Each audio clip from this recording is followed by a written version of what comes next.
Well, welcome everyone. I think we are live, so we are live in DFK Discord as well, in the gardens. So feel free to join there as well, especially if you want to ask questions. Type in the chat.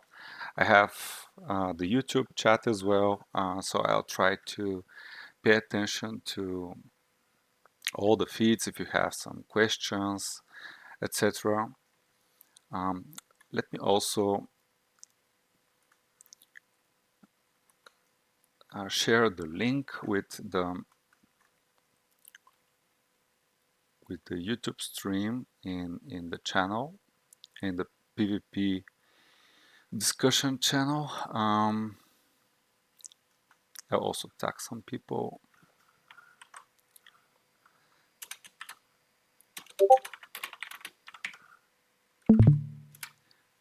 Okay, so,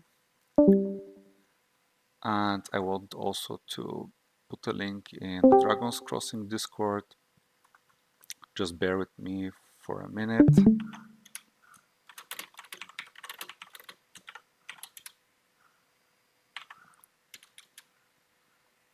Okay, and I think we can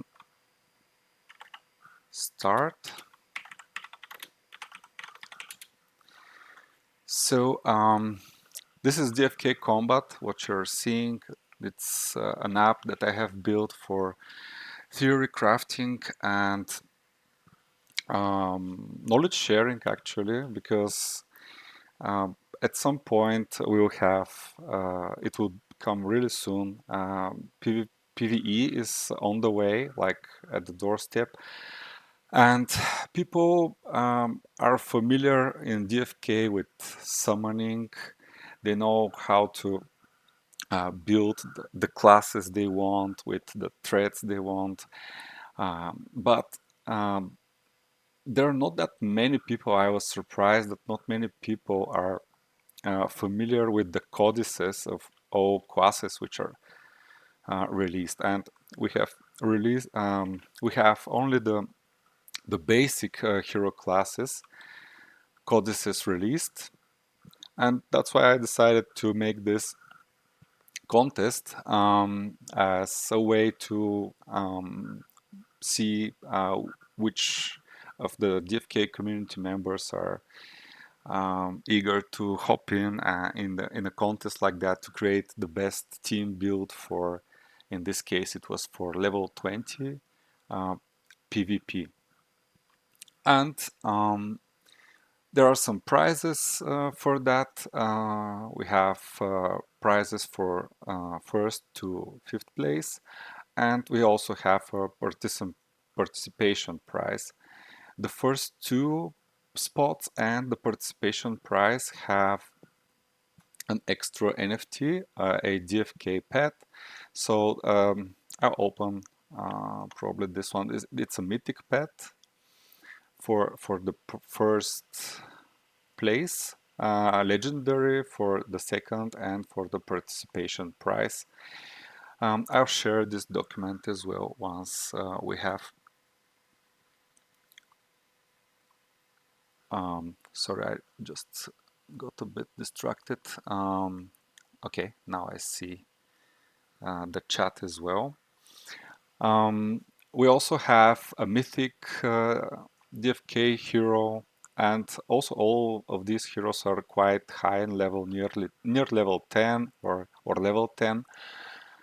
USDC prices, which are always welcome. You can decide how to spend them, buy more jewel or a hero that you want, or register a hero in the DC. There's still in Dragon's Crossing. There's still time to do that. I think the registration is open until 30th of September. Okay, so initially I wanted to include Wowie and Mati Pesk, and Unfortunately, they had arrangements for the Cyberpunk event, which is ongoing, and they they needed to switch their attention there. So they were not able actually to evaluate and judge the builds. We don't have that much entries. I have posted in the PvP in the PvP channel, PvP discussion channel, uh, the entries. We have like 12, I think, and two entries which are not valid, but they are they were for heroes like level 98, which was not conforming the requirements for the contest. But these two people, they can still participate in the. Just let me copy the participants from another sheet and I'll show them on screen. So these are the participants. You may be familiar with some of the names here. We have a build from Balanceron as well. Um, yeah, these are like DFK and also some Dragon's Crossing community members like Maharaj. They also give it a go. They try to learn a bit about DFK and use the DFK Combat tool to create a contest entry and submit. And actually, it was a valid one. And Isabella and Summer King, they just submitted builds which were not conforming the requirements, but they are included into the participation prizes. And we'll see which one of these other contenders have provided the best build, who will be number one, and they're actually in chronological order here. So it's not how they are actually ranked. For that, we have another tab, which is the winners, and I guess we will first start with fifth place, and I'll just copy the fifth place entry and paste it here. So, okay. So for the fifth place, we have it's Maharaj. Congratulations. He was one of the guys that I was really impressed that he, for let's say a limited amount of time, he was not exposed to DFK before. He managed to learn a bit, go through the getting started section, view the, let's say have an overview of the classes, what they do, what their skills are, and compose an okay team. It's like I think for a person that didn't know anything about DeFi Kingdoms before that, probably he heard about it but didn't was not exposed, as I said, like to know about the codices and stuff. He did really good, and these are the marks. There were like a few categories: PvP viability, how strong this build actually is for PvP, because we have PvE as well. Definitely there will be differences. The hero roles and positioning, the positions of the heroes. We have like a front line, back line. Let me open his build as well. I'll open it here in a new tab. Sorry. The positioning is important, and the role of the hero in a particular position is important as well. So we got the build, hero synergy. Well, sometimes you may have like a very nice individuals in a team, their class and subclass the codex skills that are picked are very nice, and inside the hero itself there is a nice synergy, but we need to take it on the next level and see if we can make synergies between uh, different different team members. In this hero, in these team compositions, we have three members. So, for example, I remember there were classes. I don't know if it was the Berserker, I may be wrong. But for example, they need a bleed effect for some of their skills to get an extra effect. So they're synergizing. The Berserker class has skills that synergize with the bleed status effect. But the Berserker class doesn't have anything that provides bleed effect. So in order to pick the skills and utilize them on higher percentage, you need another team member, another hero, which could apply bleed effect. And I'm giving this as an example, and maybe I was not correct to give the example with the Berserker, but I remember there was a class that had this bleed status effect synergy, but cannot provide it themselves, these classes. So this is what we're looking for here.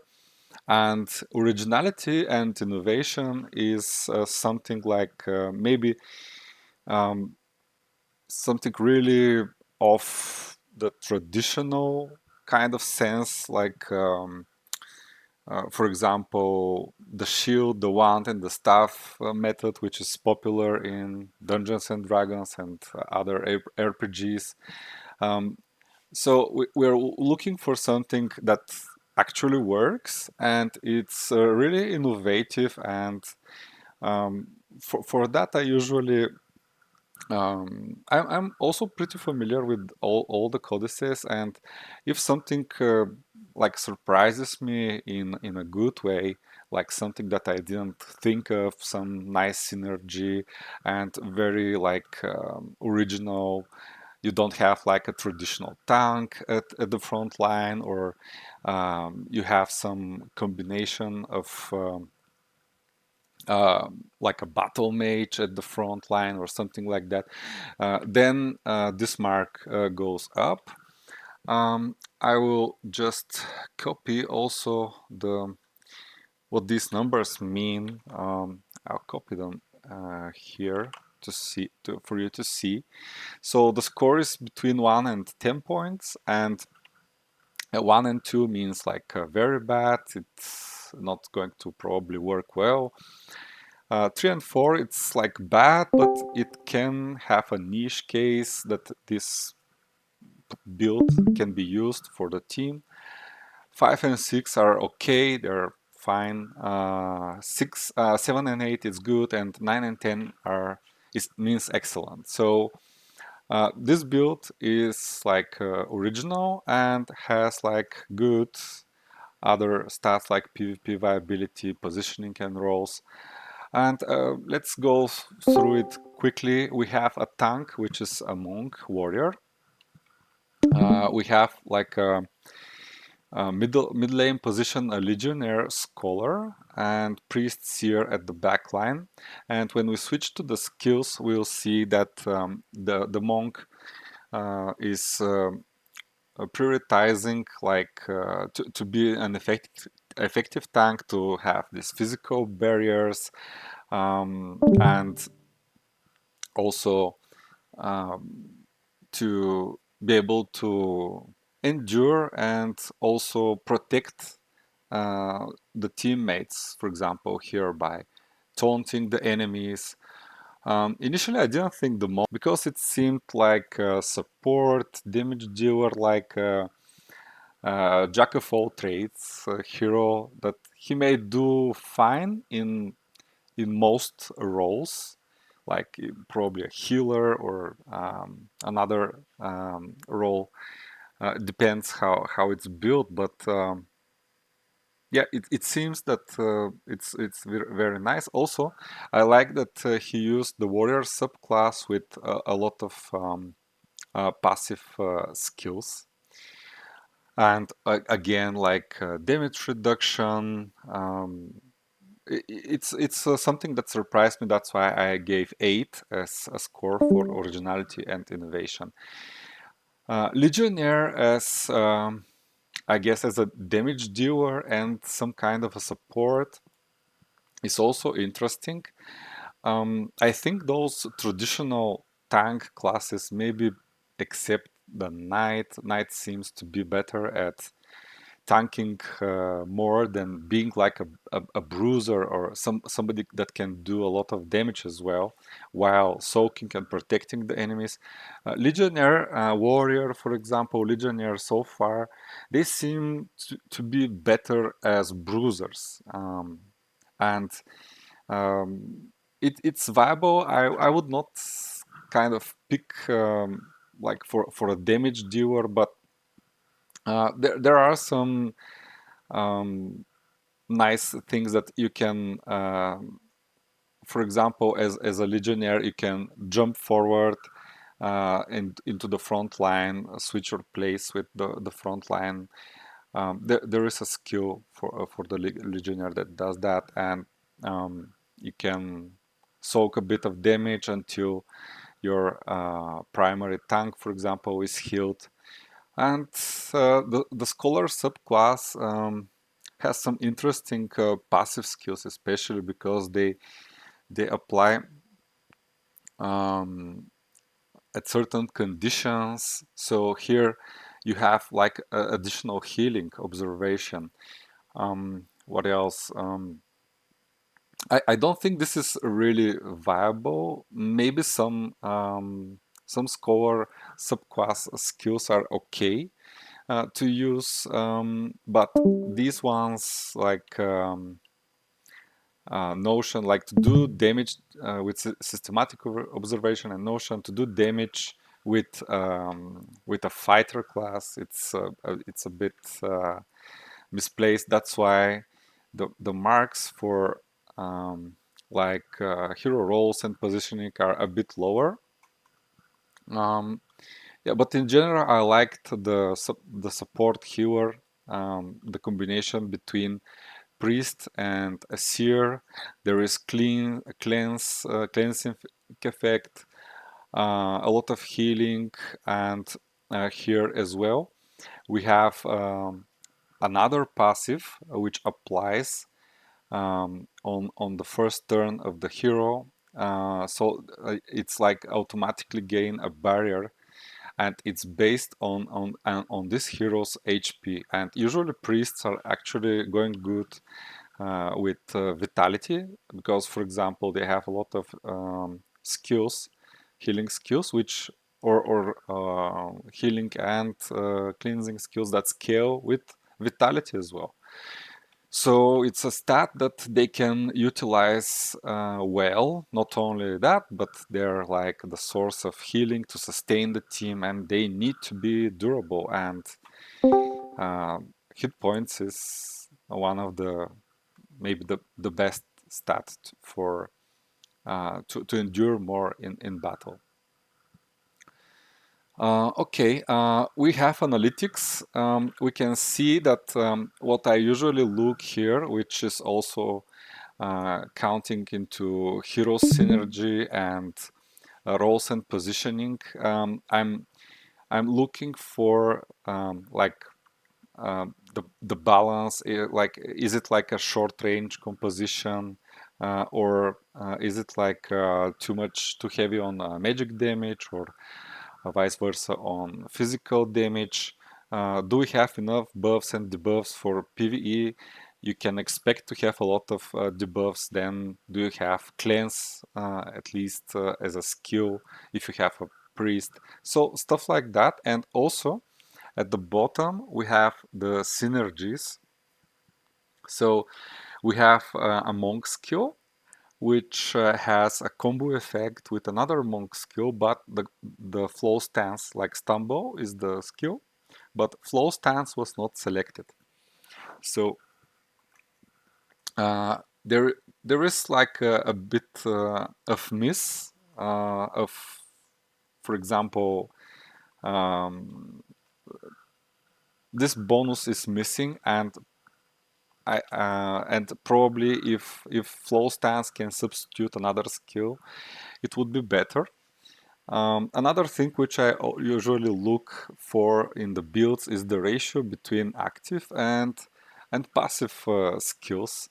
Why? Because at level 20 we are actually not going to have that much mana to spend, and probably um, a more passive oriented team composition is going to gain more benefits. But here, like, it's 2-to-1 ratio, which is still good. Some of the other builds, they had like really heavy um, emphasis on the active skills of a class, and we actually have mana, which is a limited resource. The only way we can um, get more mana in battle is with potions, and we don't know how much potions we're going to have access to. So if it's like 1 or 2 potions, we don't know. So mana is definitely something that needs to be taken into consideration, especially early levels. I'm trying to actually log in to get an example, like a real example from DeFi Kingdoms, for example, a level 20 hero, to check their mana levels, because I myself don't have a level 20 hero. My best ones just turned 16. And yeah, okay, so let's go to the tavern. Okay, I'm not sharing this. And just quickly see the hero catalog. And let's put here level 20 in both. Okay, let me see, there is some message. Okay, I think it's not from somebody in the chat. Okay, well, let's see level 20. Just to have like a general idea, we have a wizard. So wizards have 235. Wow, this is for warriors, you see, it's almost double on the low side. Okay, thieves are kind of closer to the wizards, which I'm a bit surprised. Archers as well. Yeah, they have better scaling. They have a higher chance to get medium and large amount of mana. Sages are, wow, this one, it's probably it has like high intelligence. Yeah, and probably this intelligence is piled up really early on, and they had very good luck while leveling to get the maximum bonus. But this is really substantial. You see, Dread Knights, they're kind of like very good as well, and you see that they have almost the same mana as a wizard. Maybe this wizard is not a good example, actually. Let me check a priest. How does a priest do? Hopefully there will be some. Ooh, there are some.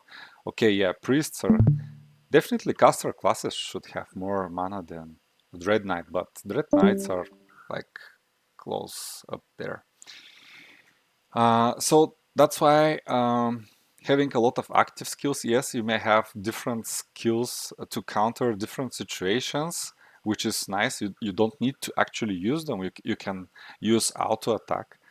And this is also another thing that I was looking like. I guess the auto attack damage, it will depend on weapon and stats, but in general it should be nearly similar. Maybe some heroes who have their primary stats, some extraordinary level of their primary stat, like warriors with strength and dexterity with archers. They will do a bit more, but these are damage dealers. So it's their role to do that. So we can expect them to do a bit more than a priest, for example, like the basic attack. But basic attacks will be the most probably used thing in the fights, especially when your mana runs out. You have only the passive skills and uh, your auto attacks and the traits, of course, and probably your inventory with potions and stuff. So this first review went a bit long because I wanted to explain a bit my thought process while evaluating this. And once again, congrats to Maharaj for the fifth place. So he is going to get a DFK hero and one Dragon's Crossing hero and 10 USDC. So the hero is actually let me just check. It's a pirate, but they have really nice. These are nice crafters. They I don't. Okay. This is an armor smith. Yeah, they have a blue crafting jeans. Both crafting 1 and 2 are armor smiths, and this one also has a matching element, which is the earth element for the armor smith. And this one doesn't have summons, and it's a bit like lower level 4. But of course, these rewards will scale with the with the higher you rank in the contest. So this is the Dragon's Crossing NFT. It's a ranger. It's a floor rift hero. Nothing really special. Actually, like 12 agility is like okay. It would be really worse if it's a 10, but it's a free hero. He can do whatever he wants with it. And all of the winners, I will contact you. So there is also the information about their Discord name.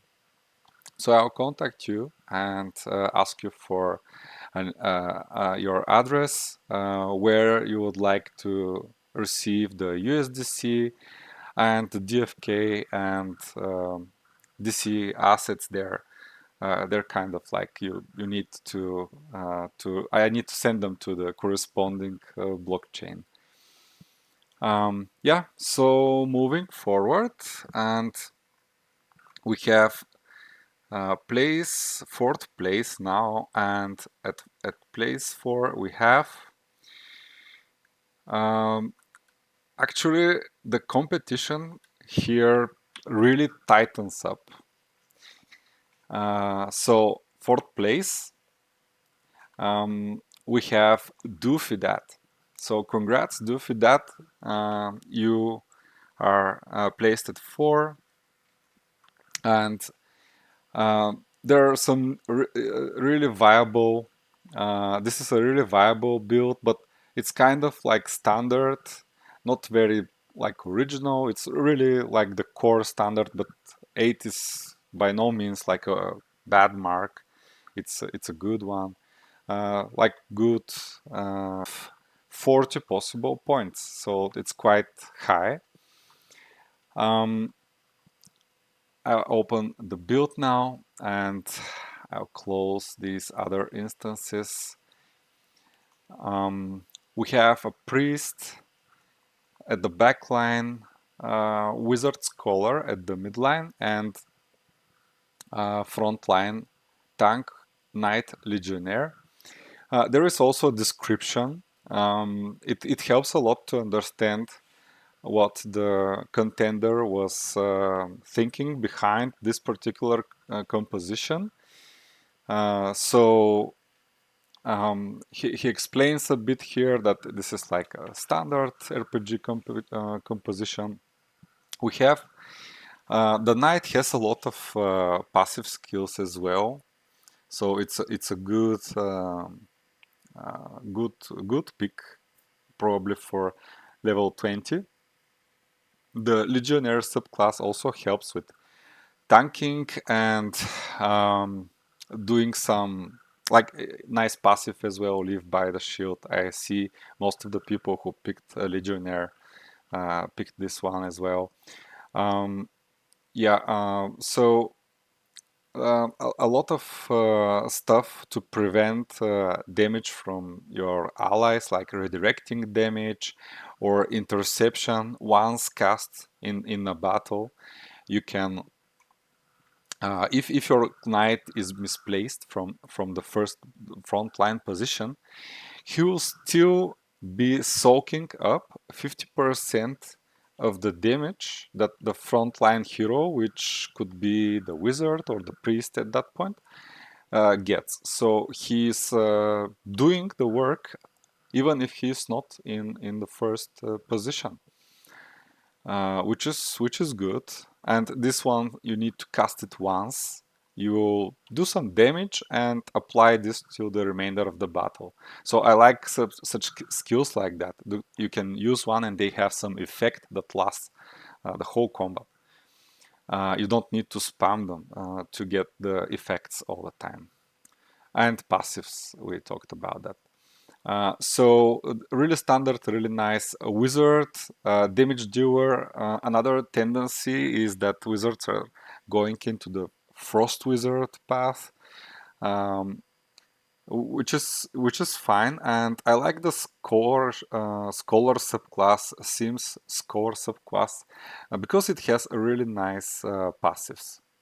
And here, at the beginning of each ally turn, you have a chance to get your basic attack or spell, which is for the caster classes, damage by some percent for that turn. So I don't know how much will be these percentages, but it's something that happens every turn, and it also generates some arcane power that there is also a spender for this arcane power with the next skill that it's chosen, which is good.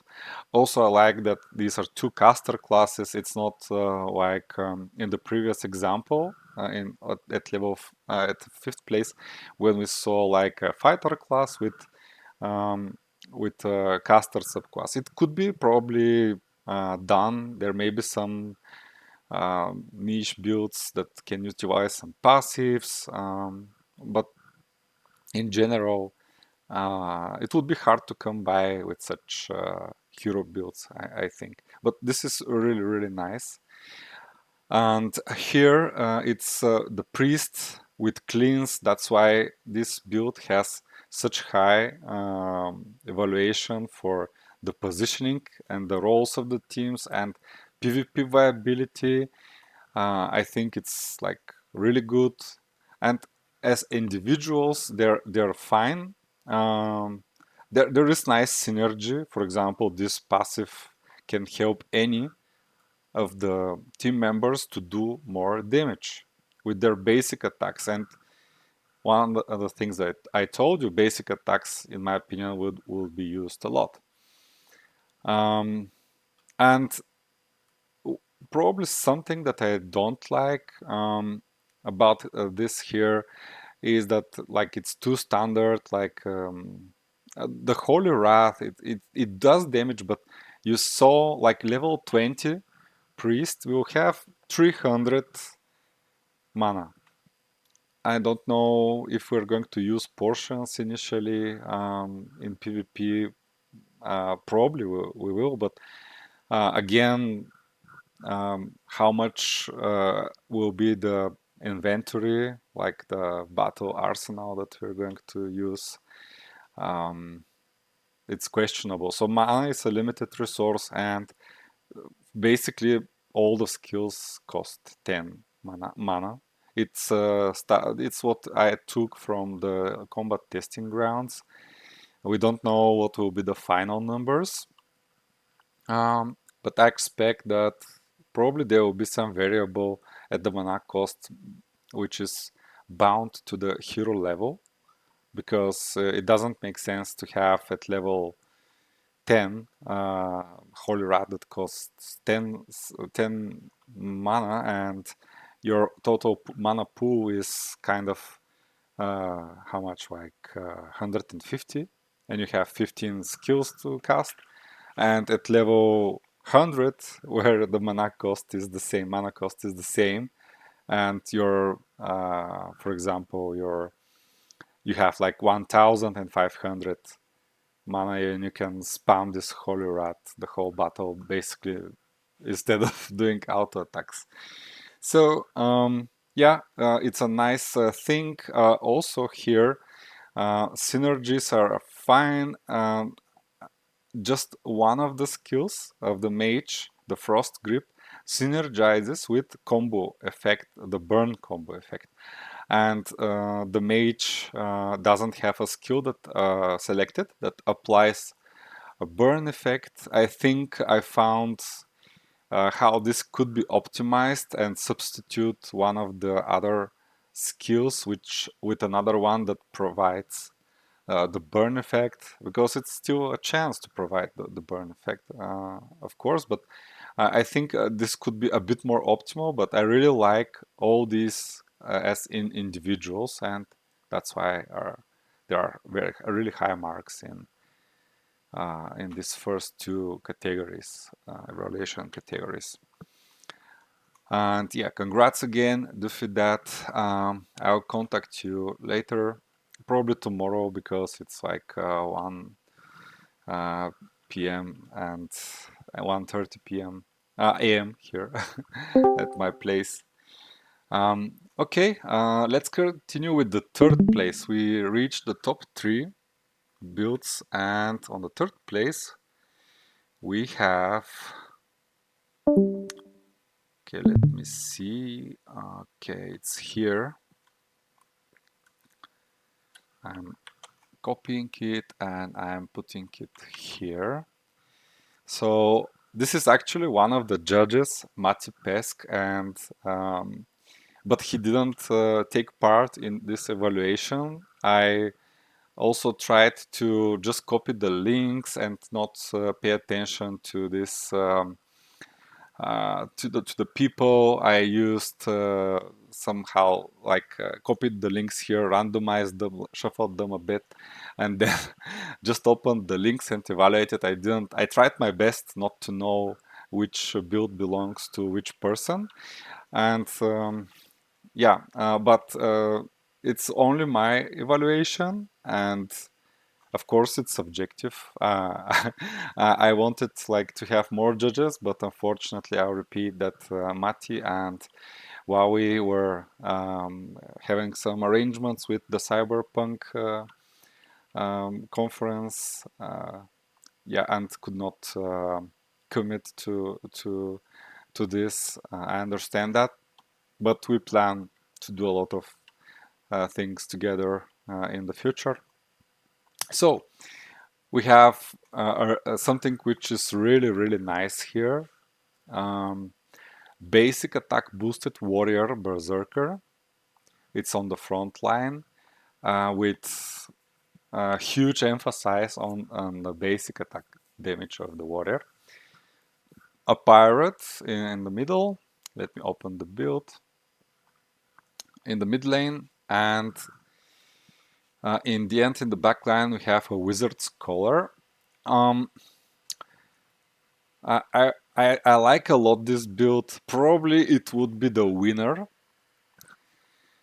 It's on third place. Congrats, Mati Pesk. It's still really good.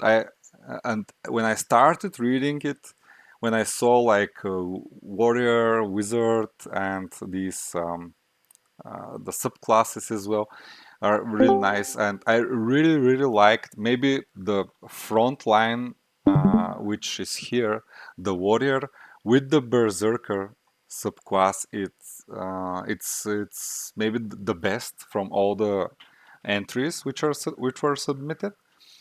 And what makes it really good is this on tier 5 in the Codex of the Warrior, you have all your basic attacks doing cleave, which means once you deal damage to enemy in position 1, you do also damage to the enemy in the position 2. Basically, with one hit, you're doing two basic attacks. This is at least how I understand it, to position 1 and position 2.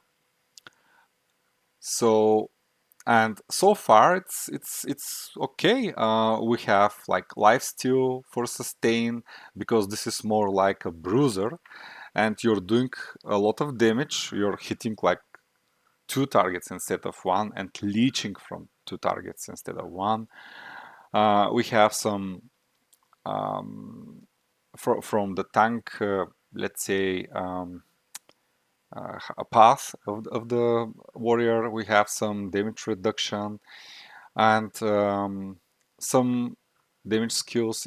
And what is really great is like these are two passive skills from the berserker subclass, which are contributing to the basic attack damage, and it stacks to a certain amount. So this hero is on the front line. He will receive damage. Definitely he will receive damage. So he will stack this up pretty quickly. It's a passive skill that lasts probably the whole combat. And the basic attack, which is the focus, the basic attack of your front line, this is the focus of this build, is boosted additionally. And here you see more.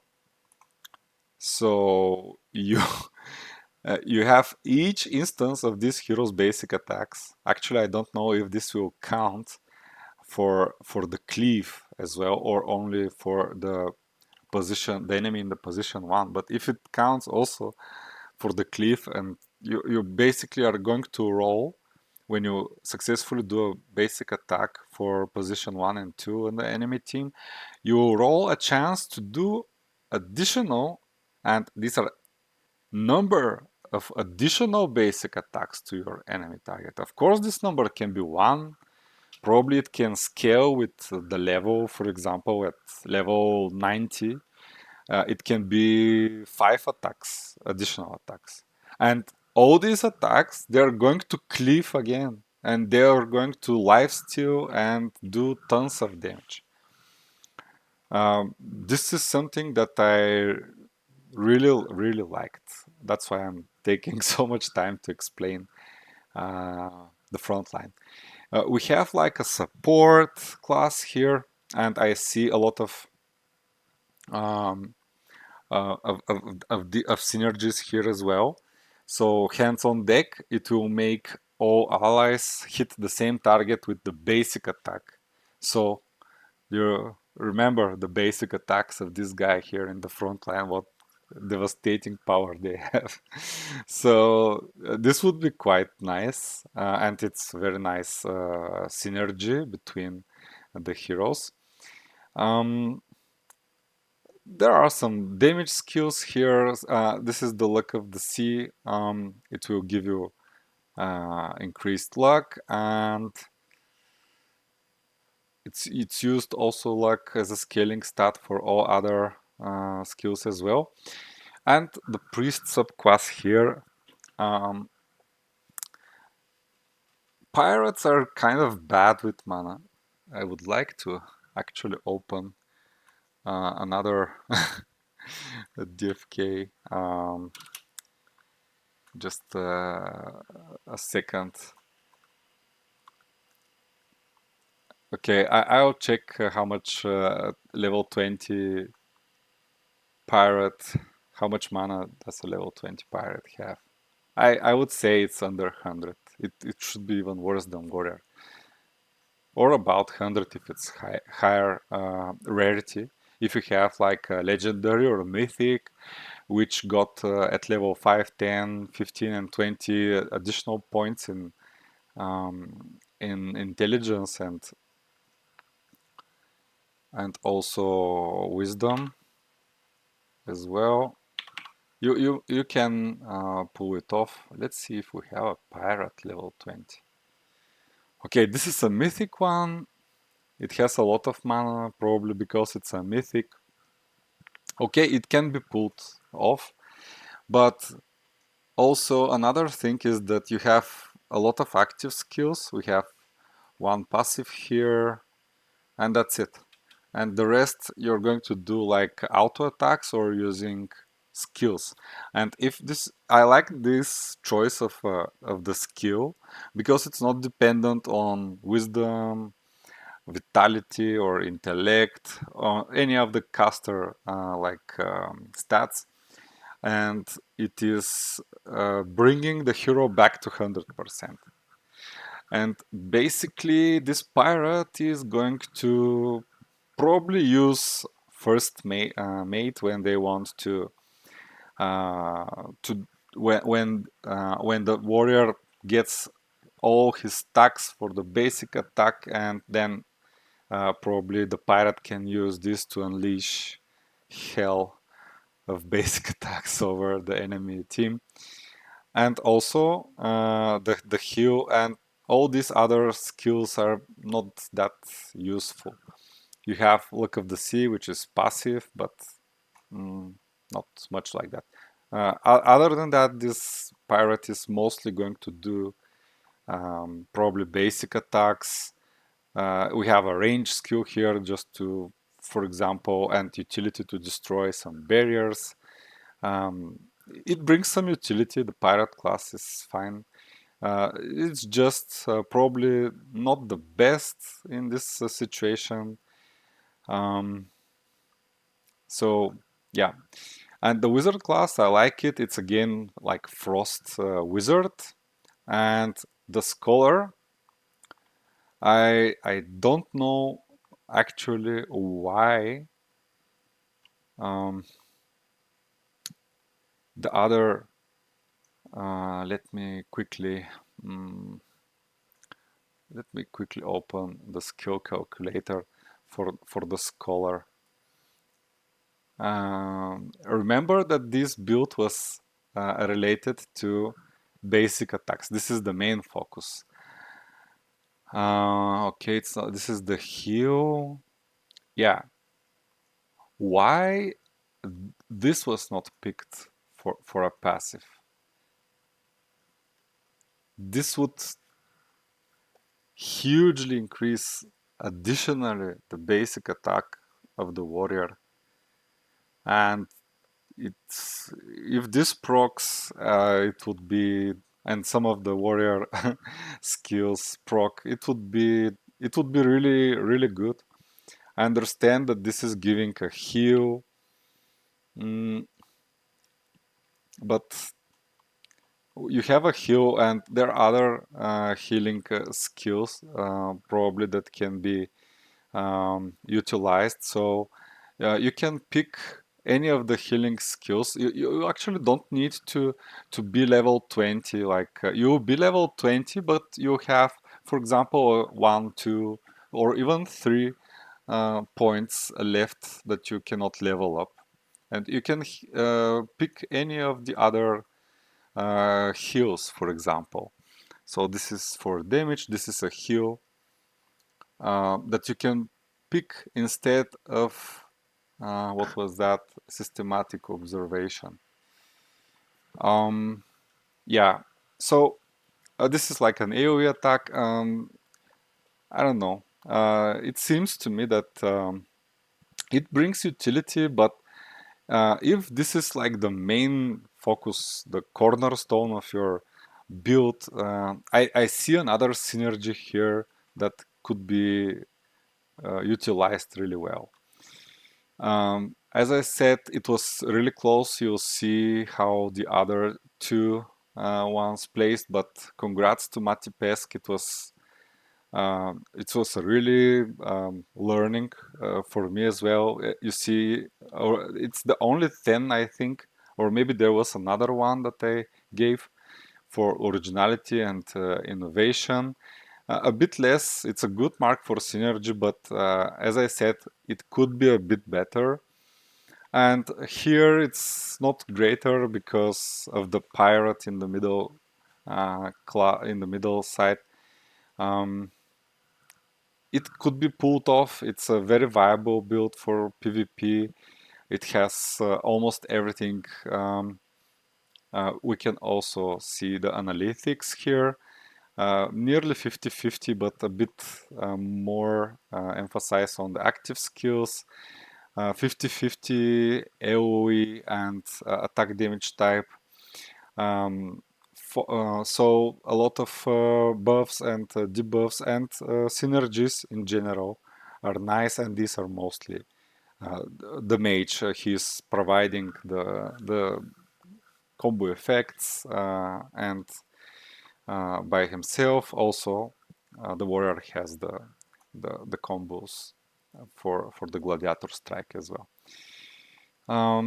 Yeah, so by saying that, let's continue. I really want to see some pirate, maybe level 18. Okay, you see now it's like 100, it's fine. Warriors had like 130, and these are mythics also to take into consideration, so it's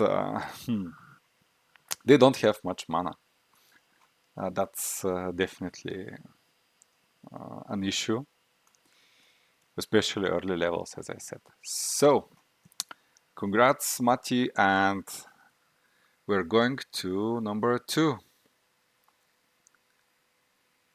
So, let me open. Who will be number 2? Or, yeah, number 2. um, number 2 is...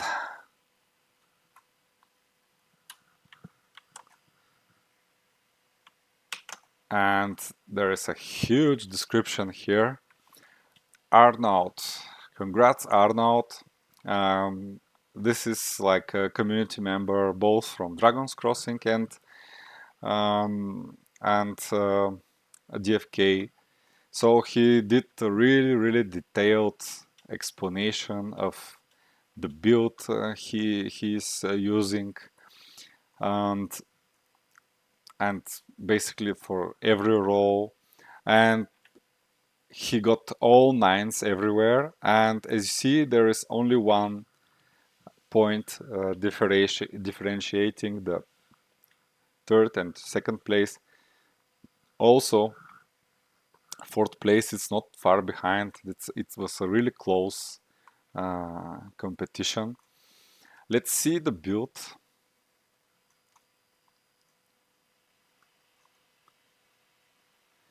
So what we have is Knight Seer as a front line, Thief Pirate in the mid lane, and Wizard Priest at the back line. I'll post this and you can see the logic behind all of these, which helped me, of course, understand the goal behind. So we have a classic tank. Here I like this skill, hold the line, because it basically makes your allies, if you have the For Valor combo and it's a passive, you can, if you have leveled up in your codex For Valor, you actually are getting the combo effect, which is really nice, makes all your allies resistant to pull and push for 3 rounds, which is really nice. Basically, your team is very hard to be scrambled, and these positions are likely to be preserved through the combat by using this. Of course, you cannot spam it because you have limited mana, but it's a nice skill to have, in my opinion.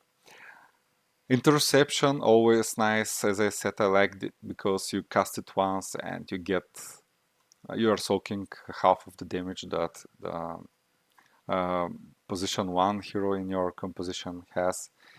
Um, so redirecting of status effects. So again, the tanks also um, soak not only the damage but also the status effects, which is also nice, and the others are passive. I like the emphasis on passives here. Here we have um, entire party gains a barrier, and it is put on the hero with the highest hit points possibly from your team.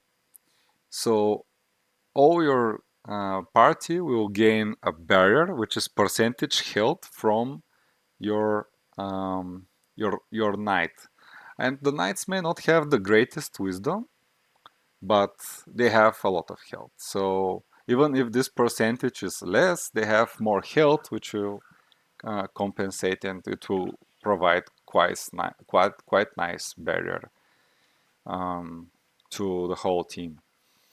And it's one skill picked for block. I don't know if it's able to self cast it. It would be nice as well. There is some heal, but it will not be the spell. Wisdom and intellect will not be the greatest. Maybe there is a better option here, but what I like is the barrier effect from the passive. The thief provides a lot of utility, the traps, setting up the traps. Here you can basically, if you have a pirate or somebody like a luck-based character on the other team, you can reduce that and gain it yourself. So that's quite good. Blind, it is really powerful debuff. It also this skill synergizes with Toxic Trap. I think Thief is a nice class that can provide, in this case, like damage. It's a damage dealing class, and also some utility, debuffs, some yeah, that's a good one as well. Those also very nice synergies here. And the pirate subclass also complements the thief subclass because it has again the luck by a percentage. So it would be interesting to see if this applies first and then so if it's a reapplied and you get this at the beginning of the battle, I mean at the start of the battle. So even if this doesn't apply at the first turn, it will apply after X durations, after X turns, and then you have your luck already increased by the first passive, and this will give you percent more luck on top of that.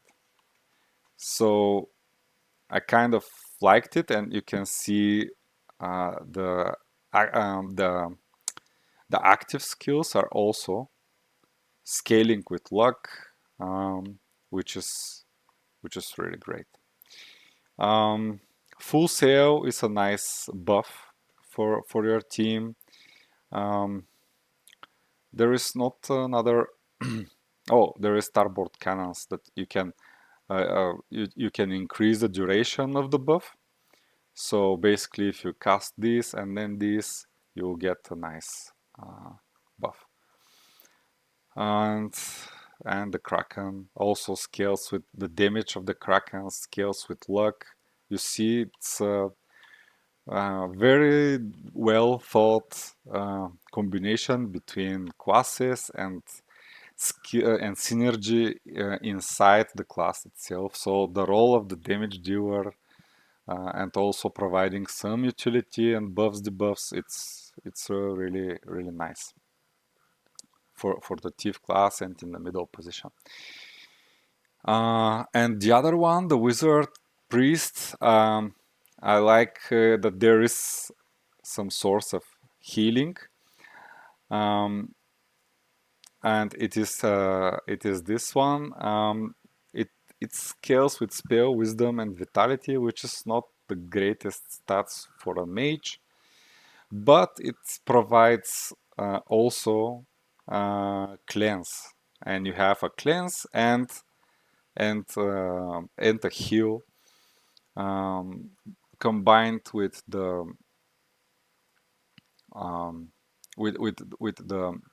barrier that we get. It's fine. Why this build didn't win is because I think there we can go to the analytics. So there are like 2 instances of for heal, which maybe not enough.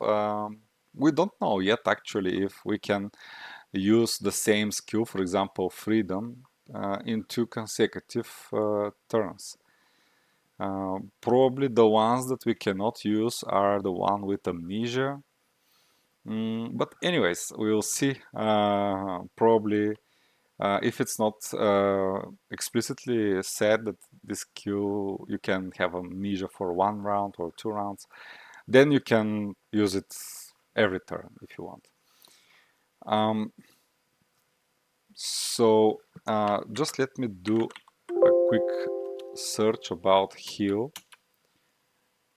Yeah, the other heal which we have, it's on the knight, and it's not a great heal. Probably this skill is more useful for the percentage block that it will give. This is not optimal, and we already talked about it. And skills, all the combo effects, these are the mage skills, and they have a lot of combo effects. The Frostbolt depends on chill, Arcane Mastery depends on an instance of barrier, and the mage manages to provide these. And also the barrier is provided from the passive skill for the warrior, from the frontline tank, the knight, I mean, sorry. There are enough instances to cover all the combo skills, the skills that have combo skills. So if you execute Toxic Trap and then Pocket Sand, you're getting additional effect. And this one is even passive.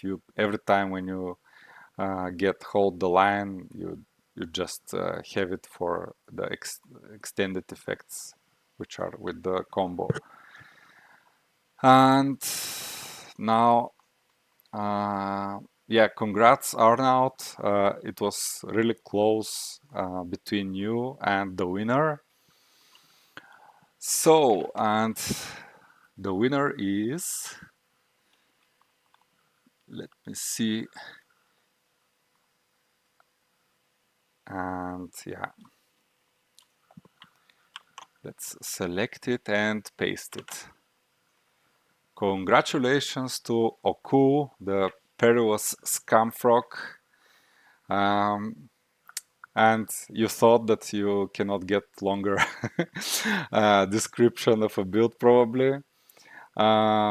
Here it's again it's really 1 point difference in the top 4.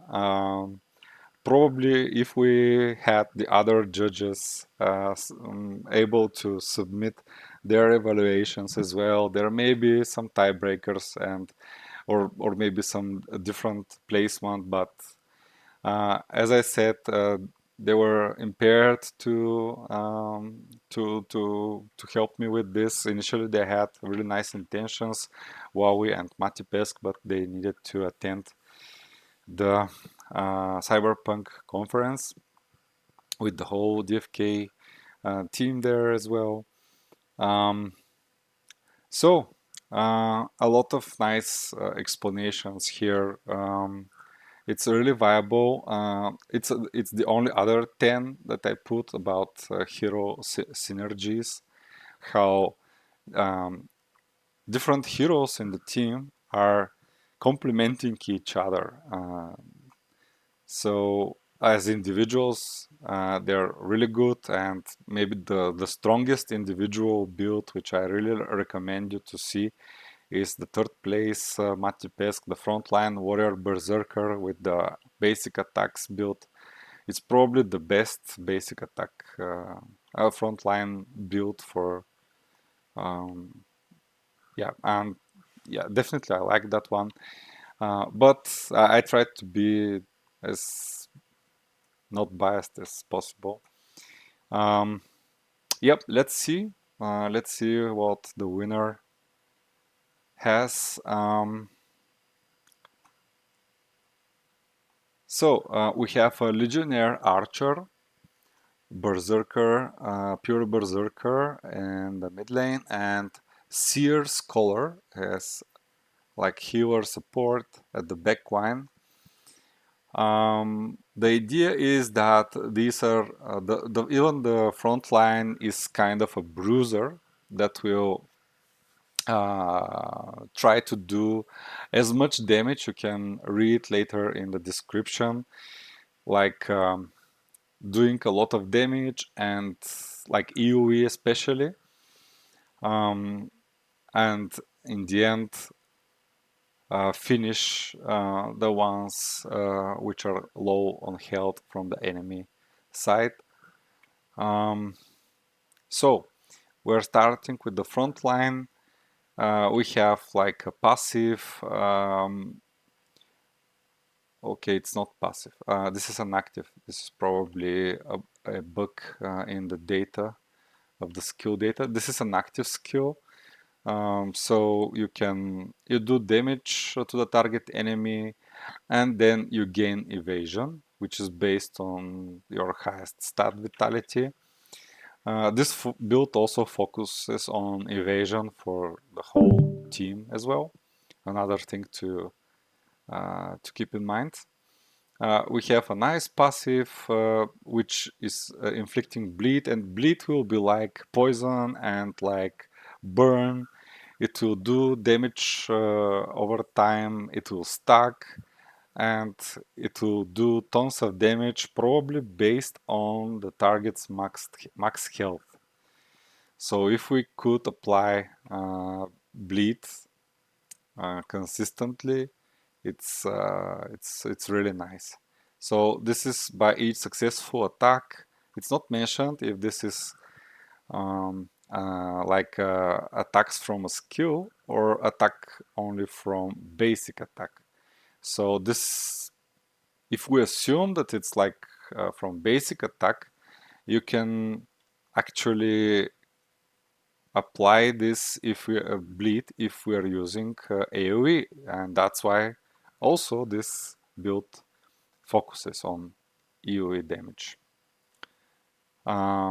Okay, and getting power physical accuracy will also help by when you stack build to hit more consistently. Chance to hit is big in RPG games, so having more chance to hit and more chances to apply and stack bleed on the enemies, it's really nice passive. And in general, if you don't know by now, I kind of like, at least at level 20, the more like a bruiser frontline damage dealer tank than a pure tank because of the lower level and I think basic attacks and damage will also be huge. Yeah, this is one of the skills that can apply bleed as well and increase the passive. So um, so this is like redirection all attacks targeting allies to this hero. This is really great because um, you are going to return damage to the attackers as well, and heroic roar, so intimidating all enemies, which would mean that they will be with reduced damage. And the more important is that all allies get agility, which is based on the vitality of the hero. We don't have Born a Leader, which is the combo. Here we also don't have the combo. And we have another interesting thing. Sorry. We have channeling for the Herculean heave. And basically, when we channel with the Shroud from the Archer class, uh, we get 50% evasion, which is quite nice, right?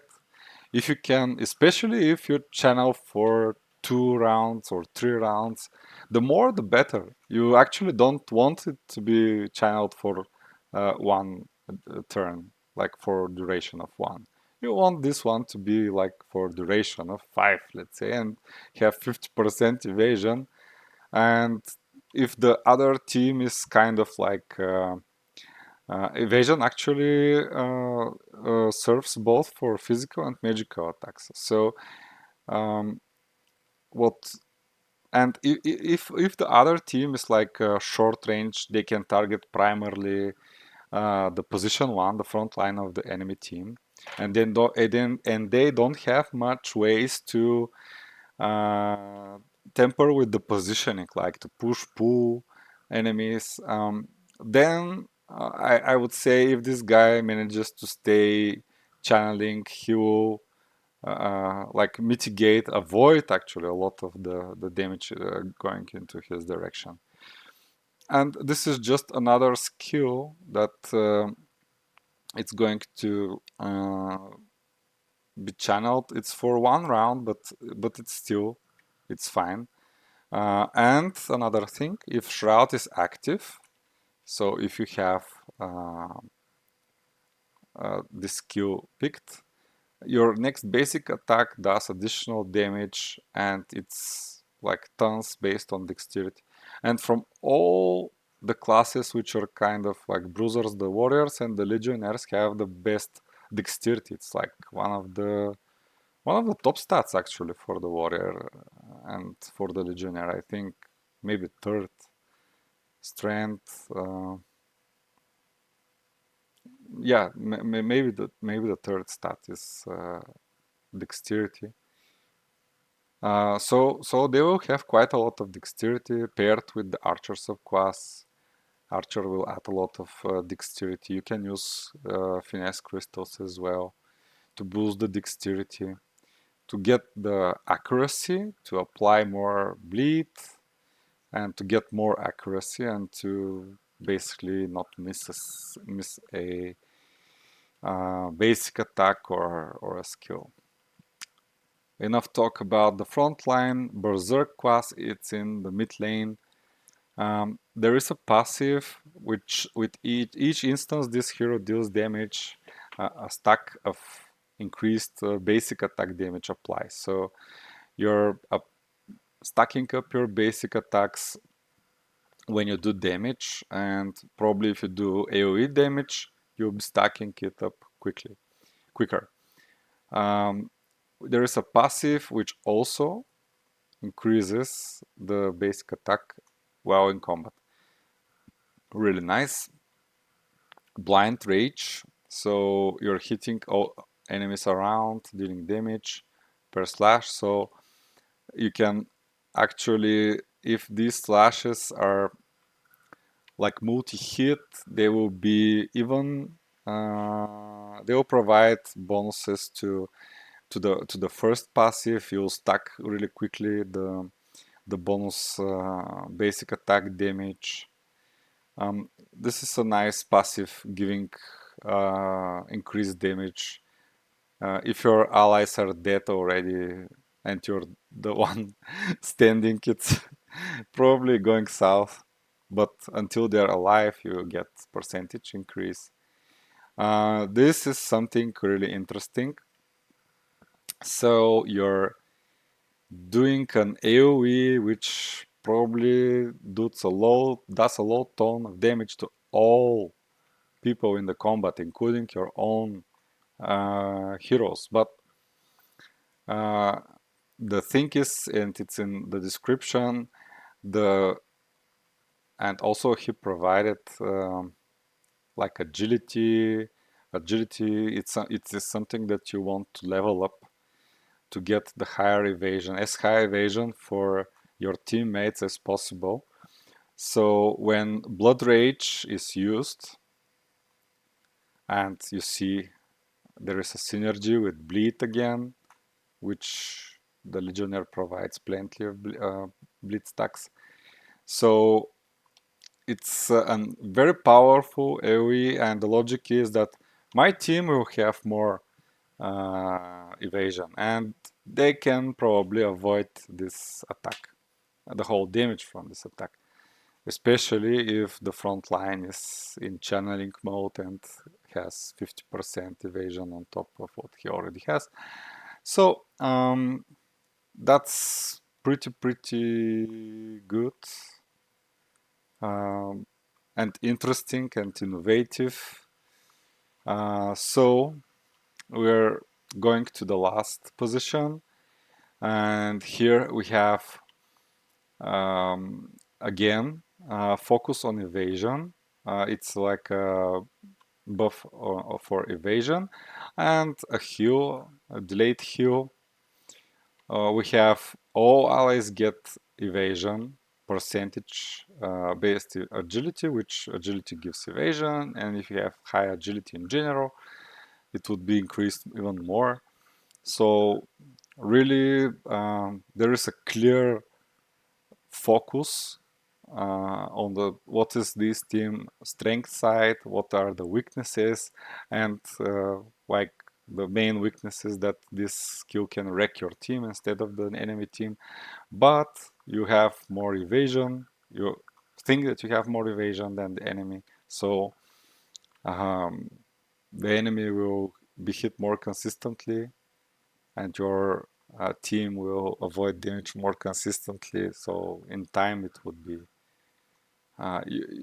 your team will be coming on top. Here we have doing magical damage and slowing the target. Slow actually, basically, usually in RPG games, it cancels heroes with high agility. It will lower the agility, and actually the damage also is based on the target's agility. So this is a nice debuff, slowing the target and also doing probably huge amount of damage, uh, like percent. Like this is a multiplier. The agility stats, you can have 50 agility. So I don't know what would be this multiplier, but 50 damage on top of your spell damage and a debuff seems really nice. A rejuvenation stone, it's again a heal. It should be a potent heal because it scales with spell damage, wisdom, and intelligence. Barrier stone also um, provides some shield. You can combo this before you cast the Blood Rage. So you shield all your important target, maybe yourself, and then cast Blood Rage. And if you if the shield is not enough to mitigate the damage, if it hit you at all, then you have a heal right away. So it's really nice. And this is one of the good passives as well for the Scholar, that you get increased basic attack and spell. If we can assume that these fights at level 20 will be like maybe 70% basic attacks, and this passive gives you bonus to that for the whole combat or until the hero lives with this passive. so it's a nice one. And we have a spender for the arcane power generating passive. You have a potent heal as well, and also giving you magic defense in case you have uh, like a really magic damage heavy team. You see the passives, they're almost the same as the active skills, which was decisive for me to pick this as a winner, because at some point they were really close and I wanted to check all of them. Actually, there was a tie at the top place between these two builds after my initial um, evaluation, and then I like looked more deeply.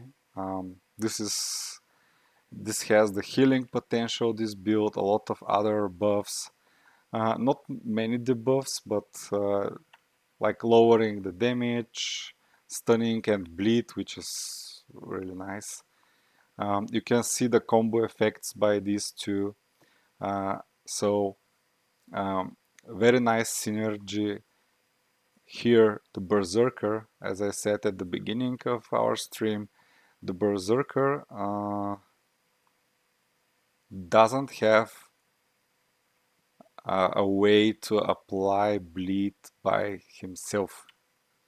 He needs probably a subclass or another hero from the team to apply bleed, so he can use this status effect combo, and the synergy here is that's why it's 10. Um, the basic attacks from the scholar that boosts the basic attack bonuses of the other heroes and himself probably. So really solid one. Probably it could be better. Probably this may not be the best skill, but there are really not many things that you can change to make this build better. That's why it has 37 out of sorry, 40 maximum points. Congratulations, Oku, for winning the contest. And now we're actually, this would be interesting as well. These are all the participants, and as you know, there is a participation prize. And although some of these guys already won, the participation prize is for everyone.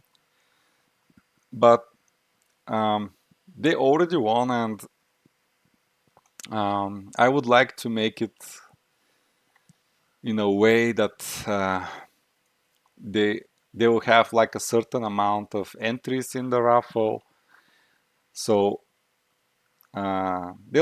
they should not have like an equal chance to win compared to other guys like Bolon Soron, like Isabella, iOS Code, who also spent time and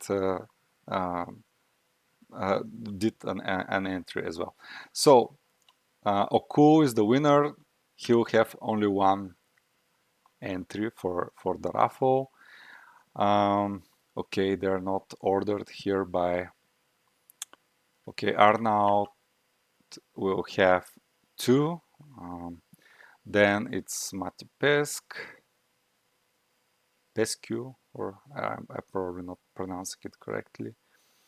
Mati Pescu, Dufidat, and Maharaj. Let me. Mati. Okay, it's 3 entries, 4 entries, and Maharaj will have 5 entries.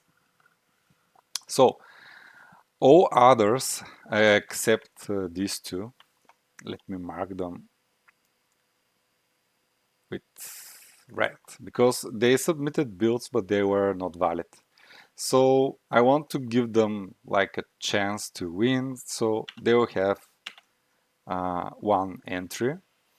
And the others who conform the requirements of the contest, I would like to give them 8 entries each. So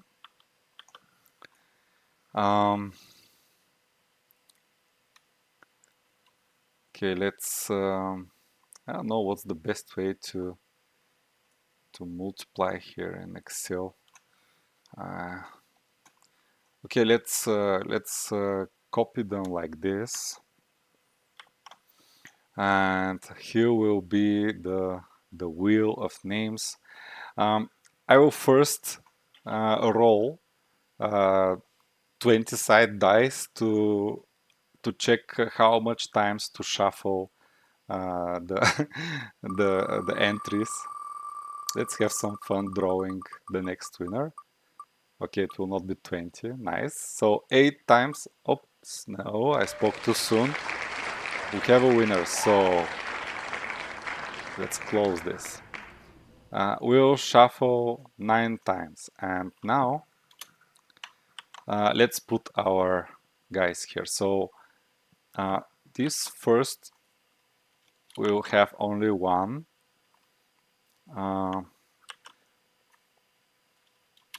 Mati has like 3. Arnaud has 2. And I'll sorry, I wanted to cut this as well. Then it's Dufidat at 4th place, and he will have 4 entries, followed by Maharaj. Sorry if I'm not pronouncing them correctly. 1, 2, 3, 4, 5 entries. Let's delete these ones. Okay, so Isabella and already at the top, and now it would be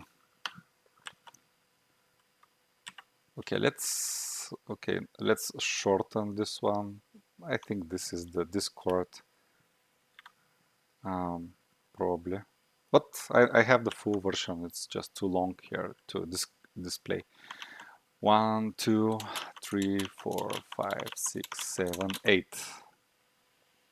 and okay, 1, 2, 3, 4, 5, 6. 1, 2, 3, 4, 5, 6, 7, 8. Then I made iOS code. 1, 2, 3, 5, 6, 7, 8. And if you want to see Bolon Soron's build, we can make a honorary mention after we draw the. It was like a troll build, but I appreciate that he spent the time to use the tool to submit a valid entry. 1, 2, 3, 4, 5, 6, 7, 8. Dragonfly. 1, 2, 3, 4, 5, 6, 7, 8. Okay, and J Hale. 1, 2, 3, 4, 5, 6, 8. Let me check. 1, 2, 3, 4, 5, 6, 7, 8. Okay, we have all. Okay, this is like, okay, these are 1 entry, and this is 2, 3, 4. Oh, what? Clash Hop. Okay, okay. You see, we would miss one guy. So do fit that, Maharaj, and I'll put it here. 2, 3, 4, 5, 6, 7, 8. Sorry. So we have 1, 2, 3 people, 4, 5, 6, 7, 8, 9, 10, 11, 12, 13, 14 people. And let's see our list. There are 14. So now it's correct. And let's shuffle 9 times. 1, 2, 3, 4, 5, 6, 7, 8, 9. Okay, I wish you luck, guys, for all of you. It would be nice if somebody who didn't win already to win the consolation prize. Actually, um, just let me go. The consolation prize, it's it's almost as good as the the winner's prize. It's a legendary level 10 pure thief with some summons and a very nice stats um, from the rarity. I think I also used crystals while I leveled these up. Um, there is a legendary pet as well, and I think it's the second best pet from. It's maybe better or the same as the one at the second place. And this is my maybe the best hero that I have summoned, warrior hero that I have summoned. It's a chat. This lad has very nice stats. It was close to being like almost perfect if this was 16, the primary stat. But this is very, very nice for I saw like very similar hero bought today for 50 bucks. It was Genesis hero. Yes, they have chance to discover summoning shards to summon more heroes, but the stats were basically, if not identical, almost the same, and probably the value of this hero is at least 20, 30 dollars at the moment. Maybe 20, okay, because it's not Genesis. But a Genesis hero with such nice stats goes for minimum 50, I think. The floor Genesis heroes around 30 are with floor stats as well. Yeah, so enough talking and let's do more spinning. Are you ready for the spin? And as I said, I wish luck to all of you. Let's see who wins the participation prize. By the way, 40 USDC. Okay, I think we have Dragon Tales on the stream. Congratulations, Dragonfly Tales. You're the consolation prize winner. And it is a person that didn't win like first or fifth place. So yeah, so I really I'm glad that a person that didn't win anything won. Yeah, so it's really great. Congratulations to all the winners and thank all participants, even the ones who submitted invalid builds. I appreciate that they used DFK Combat and we'll be using them again. I want to make a shout out to Bob Nothing. Bob Nothing, he's a DFK community guy and also Dragon's Crossing Sentinel, like core community member. So he donated all the pets for that. So the winners of the pets can thank Bob Nothing. And also 40 of the USDC prices were donated by Alan Bunning. You can thank him as well. He's also, if you actually didn't check this out, Duck Hype has a tweet and there is an ongoing contest. Let me quickly open it. Follow this guy. He's doing regularly these kind of giveaways, I would say. So like, retweet, tag a friend, follow Dragon's Crossing, Duck Hype, and Alan Bunning.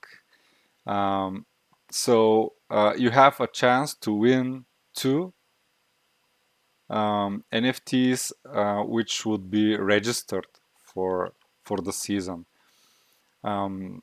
I don't know which were the NFTs exactly, but definitely worth checking this out. If you want to win a free NFT, it will be registered. You will need some gas on Arbitrum to play, but basically, if you end up in the prize pool spots, anything that you would get, it will be a profit. Yeah. What else? I think that was it, and I'm not sure if we can do a Q&A. If you have some questions, you can write them down in YouTube chat, in the YouTube chat, or in the Gardens chat, or probably in the Gardens chat. It's preferable. So yeah, shout out to these guys. There and actually all the sentinels in Dragon's Crossing, myself included, we are constantly doing like giveaways within the season because we are kind of having a lot of heroes registered every season. We got a lot of NFT drops, and we are giving away NFTs for uh, for people who are not sentinels, Dragon's Crossing sentinels. For everybody else is eligible to get the prize. Yeah. So congratulations to the winners. So it's Oku here, Arnold, Mati, Pescu, Doofidat, and who was 50s Raj, and it's Dragonfly Tales here. Oops.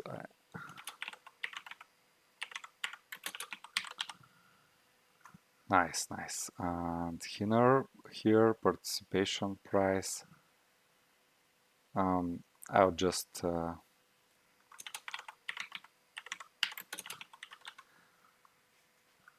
type the name of the winner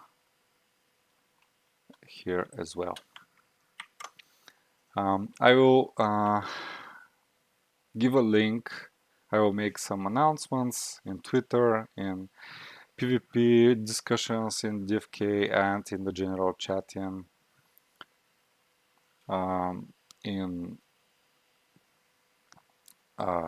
Dragon's Crossing Discord.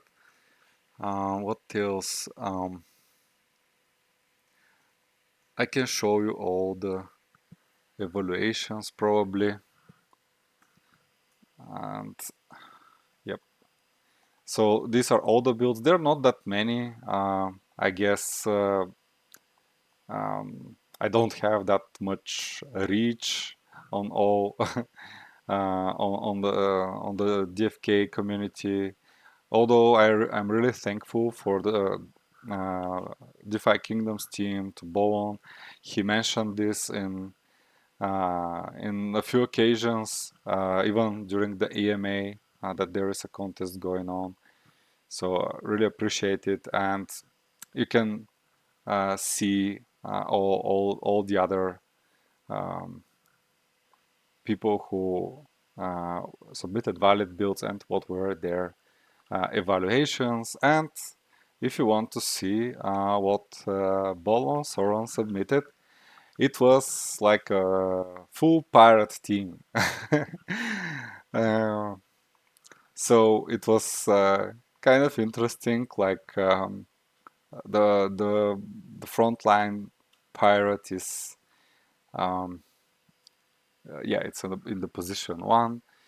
Um, it's like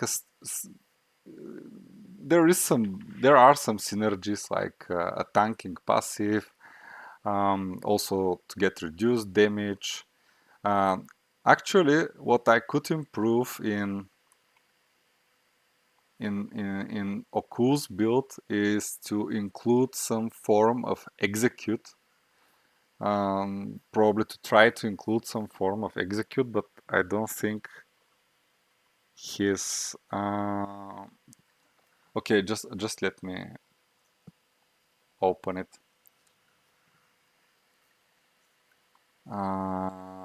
Yeah, here instead of having the archer, which is one of the focus of the builds, the shroud thing, but it's only when you're channeling, and you're channeling only when you cast a skill, and when you cast a skill you spend mana and you don't have indefinitely mana.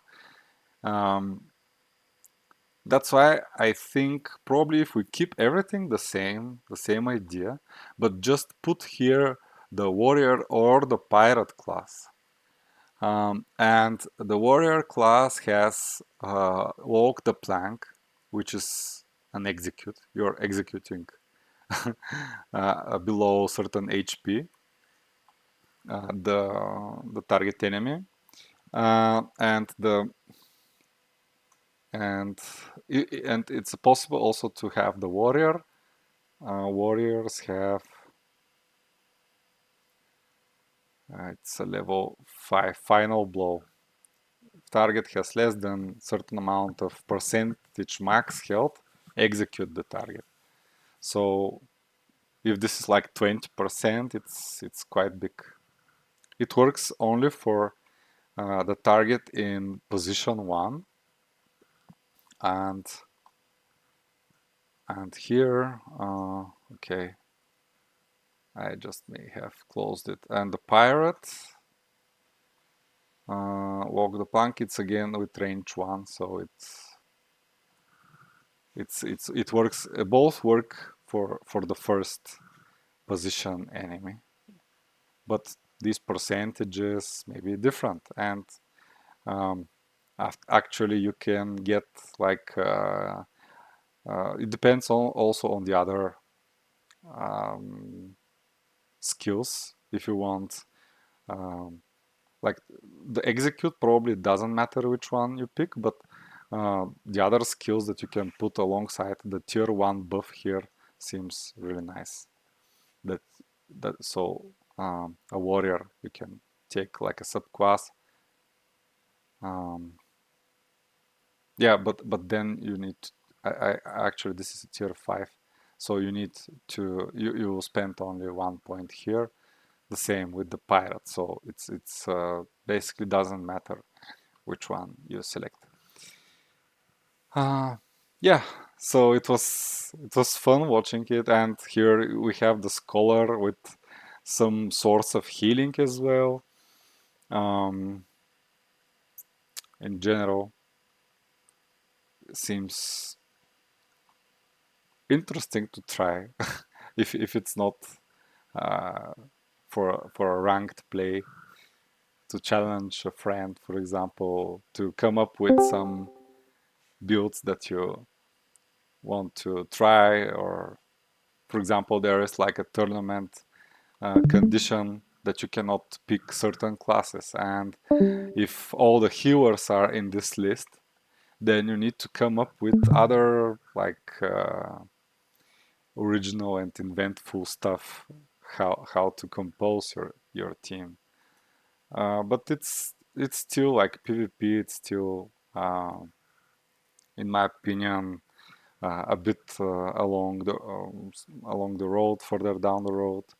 And what we will have actually in DFK, and actually you can use this tool to build PvE builds, where some certain compositions for PvE builds for the boar hunt.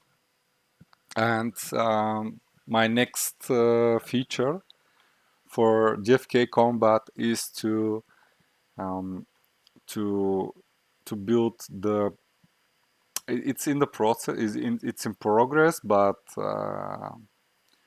it's kind of complex. I want to build guides feature where community members can submit guides, and other community members they can see all these guides.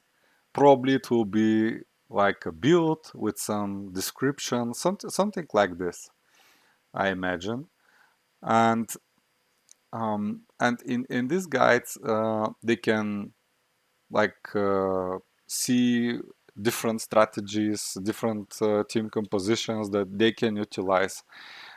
Because, as I said, there are not many people that's familiar with the codices. Maybe because we don't have combat yet, except the testing grounds. But soon that could change, and um, that would be awesome.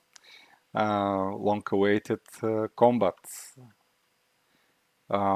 Yeah, and this would be useful that you can see, let's say, a ranking of guides for a warrior. You can select certain filters. For example, you want a team like a physical damage team for PvE, and then you can select which build has, for example, the most rating or likes or whatever. It's still in the making, and things can change, but the general idea is this, that community members can share information by providing some guides for it can be a guide for a hero build, it can be a guide for a whole team composition, um, or it can be just a guide how uh, to summon something. I don't know. The first MVP version would be uh, hero build guides and team composition guides.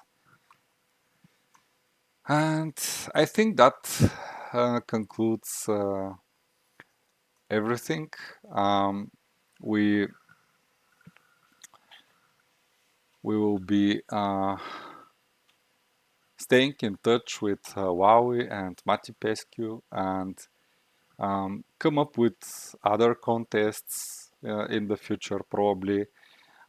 Also, Wowie was asking me if, for example, he can utilize my tool to provide a contest by himself, like some rules and prizes. So I would be happy to host that on DFK Combat in the contest section. So follow him, and this will probably come eventually one day. And by that said, I think we can end up this stream.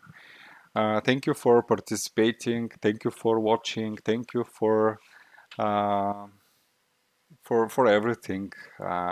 Dragons Crossing and DeFi Kingdoms have the best communities that I have been in, and yeah, it's so satisfying to create something and you see that the community is actually using it like a tool or whatever. Um, Yeah, thank you for watching and have a great day, have a good night, whatever it is at your time zone, and I'll see you in the next one. Bye.